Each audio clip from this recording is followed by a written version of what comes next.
প্রিয় দর্শক, আসসালামু আলাইকুম। আপনারা সবাই কেমন আছেন? আশা করছি সবাই অনেক ভালো আছেন।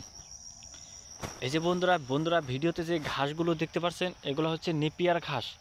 আমাদের গ্রামগঞ্জের কৃষকেরাই কিন্তু বাড়ির আশেপাশে এগুলো চাষ করে থাকে। আপনারাও চাইলে কিন্তু খুব সহজে কিন্তু বাড়ির আশেপাশে এই নেপিয়ার ঘাসগুলো কিন্তু চাষ করতে পারেন বন্ধুরা।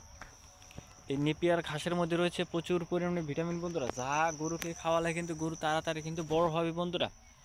এই অত্যন্ত উপকারী ঘাসগুলো কিন্তু এই যে দেখতে পাচ্ছেন, আমরা নিজেরাই কিন্তু গ্রামগঞ্জে কিন্তু বাড়ির আশেপাশে কিন্তু এই ঘাসগুলো কিন্তু চাষ করে থাকি।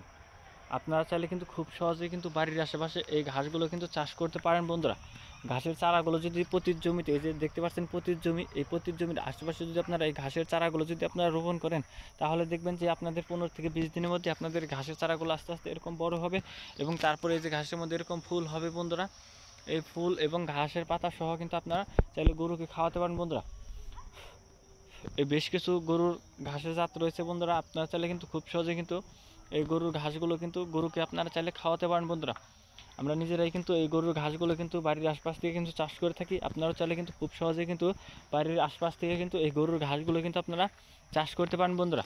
তো বন্ধুরা, যদি আমাদের এই ভিডিওটি যদি আপনাদের ভালো লেগে থাকে, তাহলে আপনারাও নিজেরাও চাইলে কিন্তু বাড়ির আশেপাশে কিন্তু এই নেপিয়ার ঘাসগুলো কিন্তু চাষ করতে পারেন বন্ধুরা। আমরা নিজেরাই কিন্তু বাড়ির আশেপাশে খুব সহজে কিন্তু এই নেপিয়ার ঘাসগুলো রোপণ করে থাকি এবং তারপর এই ঘাসগুলো আমরা গরুকে খাওয়িয়ে থাকি বন্ধুরা। ভিডিওটি ভালো লাগে থাকলে বন্ধুরা অবশ্যই ভিডিওতে একটি লাইক করবেন এবং কমেন্টে আপনাদের মতামত জানাবেন। আসসালামু আলাইকুম বন্ধুরা।